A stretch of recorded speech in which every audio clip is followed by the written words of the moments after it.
Migration రాసే వాళ్ళము, mining రాసే వాళ్ళము డెఫినెట్గా చేద్దాం. అయిపోయిన తర్వాత అంటే ప్రతిరోజు వస్తాం సార్ 10:30.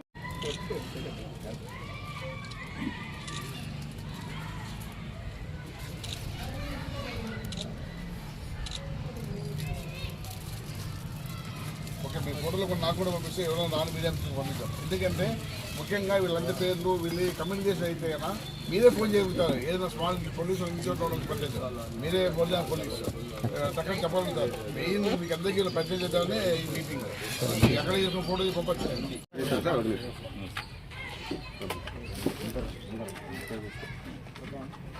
నమస్తే అండి, నా పేరు కృష్ణ చైతన్య.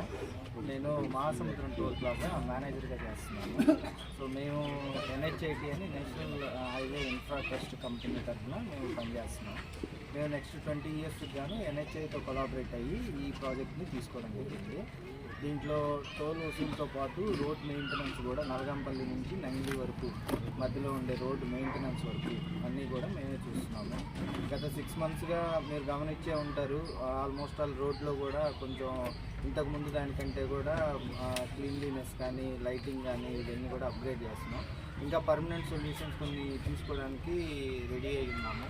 అవి కూడా లైటింగ్ కూడా పర్మనెంట్గా పూర్తిగా రీస్టోరేషన్ చేసి కొత్త లైట్స్ LED లైట్స్తో వాటికి మార్చడానికి నెక్స్ట్ 6 monthsలో ప్లాన్ చేస్తున్నాము. దాంతోపాటు రోడ్డు మీద యాక్సిడెంట్స్ వీటిని తగ్గించడానికి పెద్దలు గవర్నమెంట్ ఆర్గనైజేషన్స్తో కూడా కలిసి యాజ్ పర్ రిక్వైర్మెంట్ ఏదైనా డెవలప్మెంట్స్ కావాలంటే మా కంపెనీ తరఫున చేయడానికి కూడా మేము రెడీగా ఉన్నాం. 24/7 మా పెట్రోలింగ్ వెహికల్ కానీ అంబులెన్స్ కానీ హైడ్రా కానీ ఈ రోడ్లో అవైలబిలిటీగా ఉంటాయి. సో ఎప్పుడైనా యాక్సిడెంట్ జరిగినా ఏం జరిగినా కానీ ఇమీడియట్గా ఉంటాయి. అలాగే యూజువల్గా ఏదైనా ఇన్సిడెంట్ జరిగినప్పుడు నామినల్ నేషనల్ లెవెల్లో 1033 అనేది common control room number, help line number. ఎప్పుడు ఏం జరిగినా మీరు జస్ట్ ఆ లొకేషన్ ఎక్కడ ఉన్నారు, ఏ రోడ్డు అంటే నియర్ బై పాస్ అయిన విలేజ్ పేరు చెప్తే వాళ్ళు ఆటోమేటిక్గా కన్సర్న్ టోల్ ప్లాజాకి కానీ లేదు IMT టీమ్ ఉంటే ఇన్సిడెంట్ మేనేజ్మెంట్ టీమ్ కానీ ఎమ్మటే చేస్తారు. ఈవెన్ కార్ బ్రేక్ డౌన్ అయింది, లేదు యాక్సిడెంట్ అయింది, ఓల్డ్ పీపుల్ ఉంటారు, ట్రావెల్ చేస్తున్నప్పుడు పంచర్ అయింది, వాళ్ళు మార్చుకోలేని పరిస్థితి ఉంటుంది. అలాంటి సందర్భాల్లో కూడా మా పెట్రోలింగ్ టీమ్ వాళ్ళు 24/7 వాళ్ళకి అసిస్టెన్స్ ఇస్తారు. అలాగే వాళ్ళకి ఏదైనా బ్రేక్ డౌన్ అయిపోయింది, నియర్ బై వాళ్ళని ఏదైనా అంటే వెళ్తురు ఉండదు, నెట్ రోడ్లో అయిపోయింది బండి, అలాంటి వాళ్ళని కూడా నియర్ బై ఏరియాకి వాళ్ళని టోయింగ్ ద్వారా తీసుకెళ్ళి వాళ్ళని అక్కడ చేసి వాళ్ళని సేఫ్ గార్డ్ చేస్తారు. పిల్లలు వాళ్ళు ఉంటే సేఫ్ గార్డ్ చేస్తారు. ఈ విధంగా యాజ్ పర్ NHI గైడ్లైన్స్ ప్రకారము మేము అన్ని రకాలుగా 24/7లో యూజర్ ఇంటరాక్షన్గా ఉండి వాళ్ళకి కావాల్సిన హెల్ప్స్ అన్నీ కూడా చేయడానికి మేము వెళ్ళవెళ్ళ రెడీగా ఉంటాం. ఎన్ని కిలోమీటర్స్ ఉంటుంది సార్? అట్లా ఎన్ని కిలోమీటర్స్ వరకు అట్లా ఉంటుంది? అంటే మా స్ట్రెచ్ వచ్చేసి ఇక్కడ మన నల్గంపల్లి దగ్గర నుంచి నంగిలి వరకు అండి. అక్కడి నుంచి తర్వాత స్ట్రెచ్ వేరే ఇంకో కంపెనీ అది అంటే ఇంకా కన్స్ట్రక్షన్లో ఉంది ఆ రోడ్డు. అది అయిన తర్వాత అది కూడా దాంట్లో కూడా సేమ్ ఇదే ప్యాటర్న్లో స్టార్ట్ అయింది. అది SD ఇన్ఫ్రా ఉంది. ఆ కంపెనీ వాళ్ళు ఇంకా రోడ్డు కన్స్ట్రక్షన్ కంప్లీట్ కాలేదు. అది అవ్వగానే అప్ టు వెల్లూరు రోడ్డు వరకు వెల్లూరు బైపాస్ వరకు కూడా వాళ్ళు హ్యాండ్ ఓవర్లో వాళ్ళు మెయింటెనెన్స్ చేస్తారు సార్. ఇంకో విషయం సార్, లాస్ట్ మీటింగ్లో కూడా డిస్ట్రిక్ట్ సేఫ్టీ మీటింగ్లో కూడా కలెక్టర్ గారు కూడా ప్రిస్క్రైబ్డ్గా దాని మీద SP గారు కలెక్టర్ గారు కూడా దాని గురించే మాట్లాడారు. సో వాళ్ళు గైడ్లైన్స్ కొన్ని చెప్పారు, దాన్ని ఎక్కడెక్కడ డెవలప్మెంట్ చేయాలో ఏమనేది. Whatever it maybe road accidents అనేది మన అవేర్నెస్ని బట్టే ఉంటుంది. ఇప్పుడు మనం హెల్మెట్ వేసుకొని వెళ్ళాలి అంటాము. మన లాస్ట్ మంత్లో కూడా మా ప్లాజాలో ఫ్రీ హెల్మెట్ డిస్ట్రిబ్యూషన్ కూడా మన కలెక్టర్ గారి ఆధ్వర్యంలో జరిగింది మన ప్లాజాలో. మన అవేర్నెస్ని బట్టి మనం అవేర్ చేసేదాన్ని బట్టి యాక్సిడెంట్ రేట్స్ అనేది తగ్గిస్తాం. మనం ఎన్ని ప్రికాషన్స్ తీసుకున్నా తోలేవాళ్ళు కొంచెం ప్రికాషన్స్ ఏవైతే ఉన్నాయో రోడ్ సేఫ్టీ మెజర్మెంట్స్ అవి తీసుకుంటే రోడ్డు ప్రమాదాలన్నీ తగ్గించవచ్చు. What ever it may be వాళ్ళు ఇదిగా ఉన్నా కానీ మన తరపు నుంచి ఏ అయితే బ్లాక్ స్పాట్స్ ఉంటాయో ఆ బ్లాక్ స్పాట్స్ని ఆల్రెడీ మనం హజార్డ్ మార్కింగ్స్, రంబుల్ స్ట్రిప్స్ ఇవన్నీ వేయడం జరిగింది. బ్లింకర్స్ కూడా ఇన్స్టాల్ చేస్తున్నాము. ఇంకా కొత్తగా ఏదైనా ఇటువంటి యాక్సిడెంట్ జోన్స్ ఏమైనా ఏర్పడితే దానికి కావాల్సిన సేఫ్టీ మెజర్స్ అన్నీ కూడా మనం తీసుకొని వాటిని ఇంప్లిమెంటేషన్ చేస్తాం. సార్ ఇక్కడ నామూలు కూడా డేంజర్ ఆల్రెడీ ఉందండి. లేదు సార్, యాక్చువల్ కలెక్టర్ సార్ కూడా అది పెట్టాడు, ఇన్స్ట్రక్షన్ ఇచ్చిండు. అది ఆల్రెడీ ఆర్డర్ ఇచ్చినాము. రెగ్యులర్ గా అక్కడ తీస్తూనే ఉన్నాం. అది చాలా ఎసెన్షియల్ కూడా. దాన్ని మన రాబుపాలెం ఇన్స్పెక్టర్ స్వయంగా దగ్గర ఉండి మన వీళ్ళతో కలిసి రోడ్ సేఫ్టీ రవి గారితో కలిసి మాట్లాడి చేస్తున్నారు. అది రెడీ అయిపోయినాయి. ఈరోజు రేపు ఇన్స్టాల్ చేస్తారు. యాక్చువల్గా ముఖ్యంగా ఇప్పుడు మా మీటింగ్ యొక్క మెయిన్ ఉద్దేశం ఏమంటే యాక్సిడెంట్ తగ్గించడానికి రోడ్డుకు సంబంధించి ఏదైనా లోటుపాట్లు ఉంటే ఎన్హెచ్ఐతో మాట్లాడి ఎన్హెచ్ఈ ఇన్ఫ్రాస్ట్రక్చర్ టీమ్తో మాట్లాడి దాన్ని ఇమ్మీడియట్గా రెక్టిఫై చేయడం. ఎక్కడైనా ఎల్ఈడి లైటింగ్ తక్కువ ఉంటే, వైరింగ్ ప్రాబ్లం ఉంటే, రోడ్డుకి డబుల్ స్టిక్స్ కావాల్సి ఉంటే, వార్నింగ్ బోర్డ్స్ కావాలంటే దాన్ని వాళ్ళ హెల్ప్తో చేస్తాము. అట్లాగే వాళ్ళకి సంబంధించి పోలీసుకి సంబంధించి హై స్పీడ్ పోయే వాళ్ళ మీద ప్రత్యేక నిఘా పెట్టడము, అట్లాగే డ్రంక్ చేసి డ్రైవ్ చేసే వాళ్ళపైన ప్రత్యేక కల్పించడము అన్నీ జరుగుతుంది. దీంట్లో పబ్లిక్ యొక్క సహకారం చాలా చాలా చాలా అవసరం. వాళ్ళ ప్రాణాలు వాళ్ళు తీసుకుంటున్నారు అని చెప్పడం కానీ, బట్ వాళ్ళు చేసే చిన్న చిన్న నెగ్లెక్ట్ వల్ల ప్రాణం మీదకి వస్తుంది. అది వాళ్ళకి అర్థం కావాలి.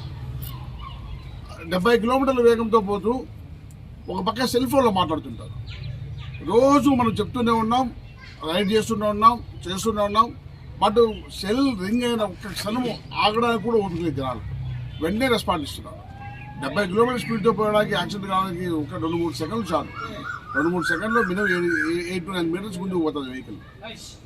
కాబట్టి పబ్లిక్ కూడా అవేర్నెస్ కావాలి. మనం పబ్లిక్ని పూర్తి నెట్టేయకపోయినా మా బాధ్యత పరంగా అంతా మేము చేస్తాము. ఎవరి మంత్ నేషనల్ అథారిటీ వాళ్ళతో కలిసి మీటింగ్ కండక్ట్ చేస్తాము. మీ దగ్గర కూడా సహకారం తీసుకుంటాము. ఇప్పుడు ఇందాక గుడ్ క్వశ్చన్స్, గుడ్ పాయింట్స్ చెప్పారు. అక్కడ సైన్ బోర్డ్స్ కావచ్చు, ఇంకా మిగిలిన బ్లింకింగ్ లైట్స్ కావచ్చు, లేదా డబుల్ స్టిక్ కావచ్చు, ఏది కావాలంటే వాళ్ళు ఏర్పాటు చేసుకొని సాధ్యమైనందుకు పూర్తిగా తగ్గడానికి మేము ప్రయత్నం చేస్తున్నాము. మీరు ఏమైనా సలహాలు సూచనలు ఇచ్చినా కూడా వాటిని తీసుకుంటాము, వాటిని కూడా రెక్టిఫై చేస్తాము. Thank you sir. అయితే నేషనల్ హైవే ఇన్ఫ్రా దాని కింద గవర్నమెంట్ ఏజెన్సీలే దాన్ని ఆల్మోస్ట్ హైవే రోడ్డు లైట్నింగ్ని, తర్వాత సేఫ్టీ మెజర్స్ను, ఏదైనా ఇన్సిడెంట్ మేనేజర్ని అందరినీ యాడ్ చేయడం జరిగింది. వాళ్ళు పర్మనెంట్గా ఏదైనా హైవే మీద జరిగితే కోఆర్డినేషన్ ఉంటుంది. వాళ్ళలో మామూలుగా ఇంతకుముందు కార్పొరేట్ సంస్థ ఉండేది, సిఎస్ఆర్ని, కార్పొరేట్ సోషల్ రెస్పాన్సిబిలిటీ ఏజెన్సీ. వాళ్ళ మనీలో కొంచెం భాగము సోషల్ సర్వీస్కి ఇచ్చేవాళ్ళు. అట్లాగే ఎన్హెచ్ఐటి, నేషనల్ హైవే ఇన్ఫ్రాటెక్, వాళ్ళు ఈ మెయింటైన్ చేసుకుంటున్న వాళ్ళు ఈ రోడ్డుతో అనుసంధానమైన కానిస్టేబుల్స్కు వాళ్లకు ఏదైతే అవసరం ఉంటుందో రోడ్డు వీటికి, అంటే ముఖ్యంగా నైట్ టైం రేడియం జెక్కిన్, లైటింగ్ స్టిక్స్, అలాగే drunk and stress breath analysers, అలాగే 3 బ్రీత్ అనలైజర్స్ మాకు ఇవ్వడం జరిగింది. ఈరోజు ఈ లైటింగ్ స్టిక్స్ ఇవ్వడం జరిగింది. అట్లాగే రేడియం జాకెట్స్ కూడా ఇవ్వడం జరిగింది. అలాగే ఏసీ కూడా ఒకటి ప్రజెంట్ చేయడం జరిగింది. వీటితో పాటు మీకు చెప్పాల్సింది ఏమంటే ఇప్పటివరకు మనకు హైవే వాళ్ళు ఎవరు పెద్ద ఐడియా ఉండేది కాదు. ఈ మిస్టర్ చైతన్య ప్లాజా మేనేజరు, అతను ఆ మొత్తం మనకు నలగాంపల్లి నుంచి మన నగిరి దాకా రోడ్స్ మీద ఏమున్నా ఏ ఇష్యూస్ అయినా కానీ తను ఓవరాల్గా చూసుకుంటాడు. అట్లాగే గిరి అనేది ఇన్సిడెంట్ మేనేజర్ గిరిబాబు. ఆయన ఏదైనా ఇన్సిడెంట్ జరిగితే కన్నా ఇమ్మీడియట్గా రెస్పాన్స్ అయ్యి అక్కడికి వచ్చి అక్కడ చూసుకుంటారు. ఆల్మోస్ట్ మనకు చాలామందికి ఎవరితో కాంటాక్ట్ కాల్లో కూడా కమ్యూనికేషన్ ఉండకోకుంటుంది. సో వన్స్ ఫర్ ఆల్ ఏమన్నా స్మాల్ ఇష్యూ కూడా మీ లెవెల్లో ఇన్ఫర్మేషన్ ఉంటే వెంటనే ఇన్ఫార్మ్ చేసే అవకాశం ఉంటుంది. తర్వాత రవి సేఫ్టీ మేనేజరు, ఆ రోడ్డుకు సంబంధించి సేఫ్టీ వర్క్స్ ఏదున్నా కానీ దానికి సంబంధించి వర్క్స్ చూసుకుంటాడు. కిరణ్ కుమార్ రోడ్ మెయింటెనెన్స్, ఏదైనా మనం డంబర్ స్టిక్స్ వేయాలా లేదా స్పీడ్ బ్రేకర్స్ వేయాలా అలాంటివి ఎవరు ఉంటే అలా తను చూసుకుంటాడు. సో వీళ్ళందరితో కోఆర్డినేషన్ మీటింగ్ పెట్టుకున్నాము ఒకసారి. వీళ్ళు కలెక్టర్ గారితో కూడా ఎవరి మంత్ అటెండ్ అయ్యి చెప్తుంటారు. బట్ సబ్ డివిజన్ లెవెల్లో ఫస్ట్ టైం మీటింగ్ చేయడం జరిగింది. ఈ హైవేకి సంబంధించి రోడ్డు నిర్వహణ భాగంగా వాళ్ళు వస్తూ వీటి కూడా మన పోలీస్ సిబ్బంది కోసం తీసుకువచ్చారు. మంచి కోఆర్డినేషన్తో దాన్ని మన రాబుపాలెం ఇన్స్పెక్టర్ స్వయంగా దగ్గర ఉండి మన వీళ్ళతో కలిసి రోడ్ సేఫ్టీ రవి గారితో కలిసి మాట్లాడి చేస్తున్నారు. అది రెడీ అయిపోయినాయి. ఈరోజు రేపు ఇన్స్టాల్ చేస్తారు. యాక్చువల్గా ముఖ్యంగా ఇప్పుడు మా మీటింగ్ యొక్క మెయిన్ ఉద్దేశం ఏమంటే యాక్సిడెంట్ తగ్గించడానికి రోడ్డుకు సంబంధించి ఏదైనా లోటుపాట్లు ఉంటే ఎన్హెచ్ఐతో మాట్లాడి ఈ ఇన్ఫ్రాస్ట్రక్చర్ టీమ్తో మాట్లాడి దాన్ని ఇమ్మీడియట్గా రెక్టిఫై చేయడం. ఎక్కడైనా ఎల్ఈడి లైటింగ్ తక్కువ ఉంటే, వైరింగ్ ప్రాబ్లం ఉంటే, రోడ్డుకి డబుల్ స్టిక్స్ కావాల్సి ఉంటే, వార్నింగ్ బోర్డ్స్ కావాలంటే దాన్ని వాళ్ళ హెల్ప్తో చేస్తాము. అట్లాగే వాళ్ళకి సంబంధించి పోలీసుకి సంబంధించి హై స్పీడ్ పోయే వాళ్ళ మీద ప్రత్యేక నిఘా పెట్టడము, అట్లాగే డ్రంక్ చేసి డ్రైవ్ చేసే వాళ్ళపైన ప్రత్యేక నిఘా పెట్టడము, డ్రైవింగ్ లైసెన్స్ లేకోకుండా ర్యాష్గా పోయే వాళ్ళ మీద పెట్టడము, at the same time awareness ఇవ్వడము, హెల్మెట్ మీద అవేర్నెస్ కల్పించడము అన్నీ జరుగుతుంది. దీంట్లో పబ్లిక్ యొక్క సహకారం చాలా చాలా చాలా అవసరం. వాళ్ళ ప్రాణాలు వాళ్ళు తీసుకుంటున్నారు అని చెప్పడం కానీ, బట్ వాళ్ళు చేసే చిన్న చిన్న నెగ్లెక్ట్ వల్ల ప్రాణం మీదకి వస్తుంది. అది వాళ్ళకి అర్థం కావాలి. 70 కిలోమీటర్ల వేగంతో పోతూ ఒక పక్క సెల్ ఫోన్లో మాట్లాడుతుంటారు. రోజు మనం చెప్తూనే ఉన్నాం, రైడ్ చేస్తూనే ఉన్నాం, బట్ సెల్ రింగ్ అయిన ఒక్క క్షణము ఆగడానికి కూడా ఓపిక లేదు జనాలు. వెంటనే రెస్పాండ్ ఇస్తున్నారు. 70 కిలోమీటర్ స్పీడ్తో పోయడానికి యాక్సిడెంట్ కావడానికి ఒక 2-3 సెకండ్లు చాలు. 2-3 సెకండ్లో మినిమం 8 to 9 మీటర్స్ ముందుకు పోతుంది వెహికల్. కాబట్టి పబ్లిక్ కూడా అవేర్నెస్ కావాలి. మన పబ్లిక్ని పూర్తి నెట్టేకపోయినా మా బాధ్యత పరంగా అంతా మేము చేస్తాము. ఎవరి మంత్ నేషనల్ అథారిటీ వాళ్ళతో కలిసి మీటింగ్ కండక్ట్ చేస్తాము. మీ దగ్గర కూడా సహకారం తీసుకుంటాము. ఇప్పుడు ఇందాక గుడ్ పర్సన్స్ గుడ్ పాయింట్స్ చెప్పారు. అక్కడ సైన్ బోర్డ్స్ కావచ్చు, ఇంకా మిగిలిన బ్లింకింగ్ లైట్స్ కావచ్చు, లేదా డబుల్ స్టిక్ కావచ్చు, ఏది కాబట్టి వాళ్ళు ఏర్పాటు చేసుకొని సాధ్యమైనందుకు పూర్తిగా తగ్గేదానికి మేము ప్రయత్నం అన్నీ చేస్తున్నాము. మీరు ఏమైనా సలహాలు సూచనలు ఇచ్చినా కూడా వాటిని తీసుకుంటాము, వాటిని కూడా రెక్టిఫై చేస్తాము. Thank you.